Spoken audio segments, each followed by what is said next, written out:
right, big road test answered, 24-6. Ohio State puts the clamps on DeMond Williams Jr. in the big moments. Defense collapsing him when it counts. By the way, Bo Jackson leading ball carrier by a lot, by 8 carries. So he had 17 for 80. Will he get the most important carries going forward? That and a lot more with our buddy, the All-American Jim Lachey. Jimmy, welcome back, my man. God, it's great to be back. It was a fun weekend in Seattle. Did the atmosphere live up to the hype? Oh, it was unbelievable. Yeah, congrats, hats off to all the Buckeye fans who made the trip out to the Pacific Northwest and took in that game. There was a lot of scarlet in the stadium, probably a little bit more than I expected. I knew, just from hearing things, a lot of people were making plans to go out there, but, you could hear our crowd on the road, and that was a loud road crowd in the first half. In the second half, it got a little quieter, and you heard a little bit more of the OHIO type things going around, but just a neat atmosphere. Lake Washington never disappoints. That stadium is a lot of fun, and the cantilevered roof, on that really does kind of trap in some of that noise. But again, when you get a lead and you can take the crowd out of it like Ohio State did, that makes it even better. Now, the second half is when most of the damage was done. It was a close game there at halftime, as you guys were talking about, just 7-3.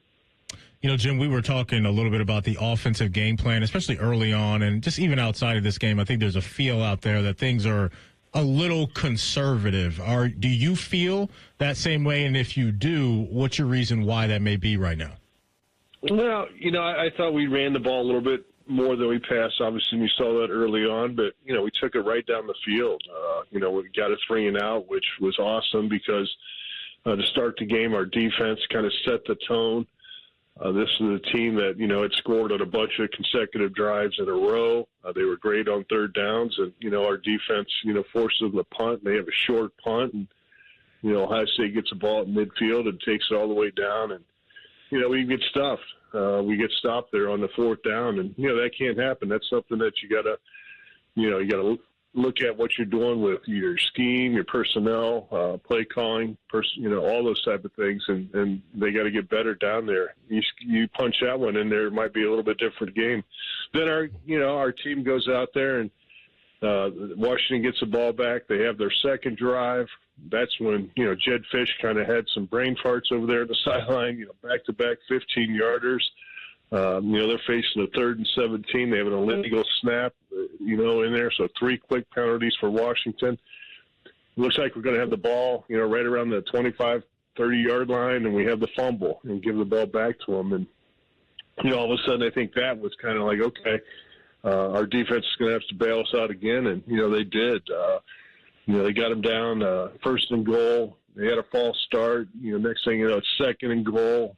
They get the field goal to go up 3-0, and then Ohio State comes out and punts that next possession, and you're thinking, okay, it's going to be a close game. And then we got it going. Jeremiah gets in the end zone, with a TD, and we get another stop there before the end of the half, and you go into halftime, and the Buckeyes have the ball, and Coach Day talks about the middle 8 being so important. They had that advantage. Right now coming out of half, they take it down, score. C.J. Donaldson gets a TD.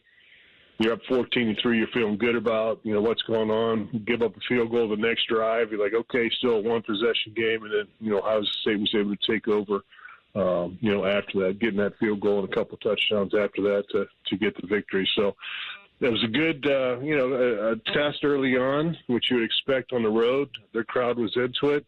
But then Ohio State, along with that fantastic defense, was had enough to get the job done. But maybe a little conservative, a long-winded way to get around it. But I think they're doing what's best for the team.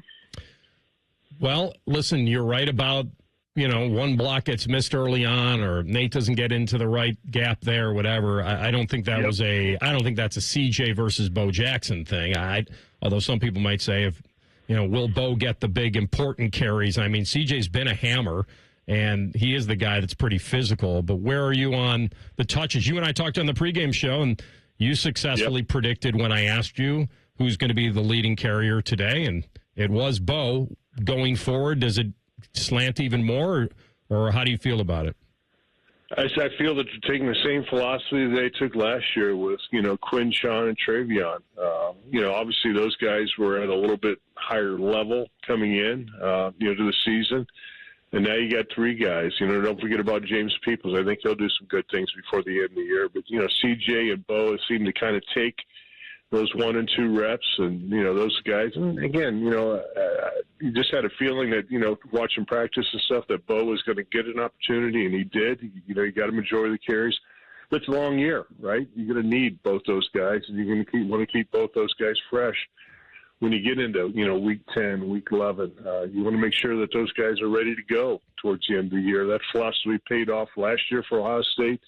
After, going into playoffs and, having those two guys, relatively fresh, and you can see it the way they ran throughout the 4-game playoff stretch. I think that's philosophy is carried over to this year. Jim, as you know, sometimes at Ohio State, you got to wait your turn to be a dude, right? And Kaden Curry's been a guy that's been in the mix, but this year he's really being called upon to step up and be a guy for them on defense. And between Caden McDonald, Kaden Curry, and Arvell Reese and some other playmakers, man, this defense is flying around. But just talk about the year Kaden Curry's having right now. Guy that can line up anywhere. That's not, so usually it's like, okay, he's over the left tackle. He's playing right end, or he's a left end. But this guy can line up anywhere and get pressure. You can put him over the center, you put him over the right guard, the left guard.